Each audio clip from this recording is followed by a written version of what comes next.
Welcome to week 7 of our exploration into deviance, crime, and social control. As we unravel societal norms and deviant behavior, we'll confront a central question. That question being, why do people engage in deviant behavior? What is deviance? Deviance refers to any behavior, belief, or condition that deviates from societal norms or expectations. It allows the establishment of what is considered the norm or acceptable behavior within a particular context. The world is very diverse and has various cultural values, norms, and ideologies that shape the perspectives of what people consider acceptable and what is defined as deviant. What one culture may consider deviant may be perfectly acceptable or even celebrated in another culture. For example, nonconformity represents deviance in East Asian cultures, but uniqueness in Western cultures. An example of deviance was evident throughout the American Civil Rights Movement. Rosa Parks displayed courage as she refused to give up her seat on the Montgomery bus in 1955. Throughout that time, her refusal was an act of civil disobedience as well as deviance. However, this moment in history highlights the resistance in pursuit of justice. Let's take the example of casual swearing or using informal language. It's often considered acceptable among friends or in a relaxed social setting. However, it is considered deviant and inappropriate in a formal or professional context, such as a business meeting, a job interview, or a religious ceremony. The acceptability of language may vary based on the social context. Being respectful is normative in many countries, including the United States. However, people deviate from it quite frequently. The use of inappropriate language and behavior is surprisingly common in public interactions. In a study with 500 undergraduate students, 25% reported publicly flatulating and 27% reported publicly swearing. Informal deviance occurs with regularity and is quite common. Examples of this are gossiping about others, passing gas in public, speaking loudly, and chewing with your mouth open. Another study has shown that people frequently fail to show up for events that they have RSVP'd for. On the other hand, 16.5% of patients from a study with 5,604 medical appointments did not show up. Being a no-show is considered deviant because it goes against societal norms, particularly in contexts where attendance is crucial. In an informal deviance scale study, results found that 89% of people reported interrupting someone within the past 30 days, 80% reported publicly flatulating, 68% smelled bad, 58% talked louder than they should have, and 41% reported not washing their hands after using the restroom. Generally, engaging in deviant behavior can lead to unfavorable and negative responses, such as disapproving glances, judgment, and gossip. These negative responses are forms of external social control and specifically a negative sanction, which are social reactions to deviance. In contrast, positive sanctions are affirmative and agreeable reactions that occur when people conform to societal norms. Positive and negative sanctions, both formal and informal, exist everywhere. For example, being promoted at work, being fined, getting smiled at, and being insulted. Formal deviance includes criminally violating rules and law that ultimately result in being subjected to legal consequences through formal sanctions. Examples of this are murder, vandalism, and burglary. On the other hand, informal deviance violates social norms, which are considered the rules and standards understood by society that are not criminal. Remember that all crime is deviant, but not all deviance is criminal. What exactly causes people to engage in deviant behavior? It's important to reiterate that deviance can vary based on the social and cultural context. However, some studies have seen a pattern as to why people are deviant.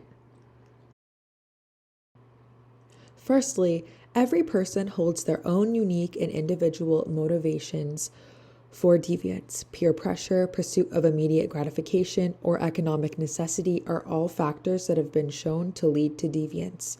The social environment someone resides in is very important when indicating deviance. This includes friends and family that are likely influential in an enactment of deviant behavior. When looking at adolescents, the pressure experienced to fit in with their peers in college and their deviant decisions can be accounted for by popularity. Acker's social learning approach helps explain that deviant behavior is due to a person associating with others that model and reinforce the same behavior. Studies have shown that this reinforcement and modeling has led to acts of crime. So generally being in a social environment with people doing deviant things has quite the influence on whether someone will do them as well. When looking at criminal behavior, it may be closely linked to a general tendency to be deviant overall. Other study findings have concluded that curiosity might be another reason behind why people engage in crime and deviant behavior beyond their own self-control. Studies have shown that curiosity has been overlooked when going through the crime and deviance decision-making process. Researchers argue that although self-control acts as a restraint, curiosity serves as a motivator for involvement in crime and deviance. Now let's investigate more recent research on the COVID-19 pandemic. The social lives, routines, and relationships of people had completely changed. Social interaction was reduced and, in some cases, completely avoided. Schools and work were remote, as well as businesses closing early and even shutting down. This lack of social interaction and contact likely affected those that engage in criminal and deviant acts, including physical fights and DUI motor vehicle accidents. Along with lack of social interaction, people reported increased stress and negative emotions. People had a low ability to cope with these emotions, making it very possible that COVID-19 has both directly and indirectly caused deviance and crime. Looking into Robert Agnew's general strain theory, it explains how stressful experiences may lead to things such as crime and violence.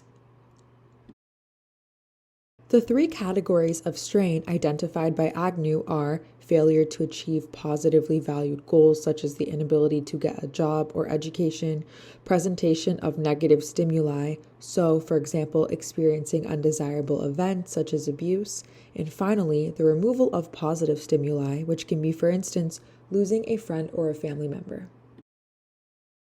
These strains and stressors may turn into strong negative emotions such as anger and sadness, as well as poor mental health. Various coping strategies such as emotional, cognitive, and behavioral are used when people experience strain.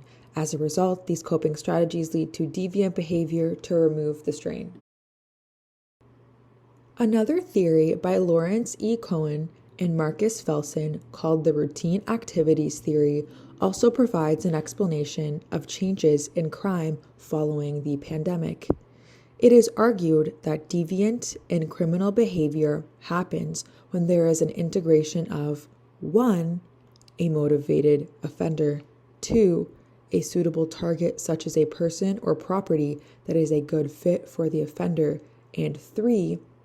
The absence of guardianship that can't witness the criminal events, so police, school officials, and regular people. The COVID-19 pandemic has also negatively impacted racial and ethnic minorities who are much more vulnerable to stressors like prejudice and discrimination. There was a higher risk for violence and deviance during and after the pandemic. In general, this perceived injustice displays a lack of fairness in the legal or social system that can reduce the effectiveness of sanctions. I have 2 final questions I want you to really think about. Firstly, reflect on a time when you engaged in an act of deviance and encountered informal sanctions. What was the deviant behavior, and how did those around you respond? How did this experience shape your understanding of societal norms and the consequences of deviating from them? And secondly, beyond the general hardships such as work, school, mental health, and personal relationships, consider the bigger societal impacts of the COVID-19 pandemic. What factors from a pandemic like COVID-19 might contribute to deviance and crime? Thank you so much.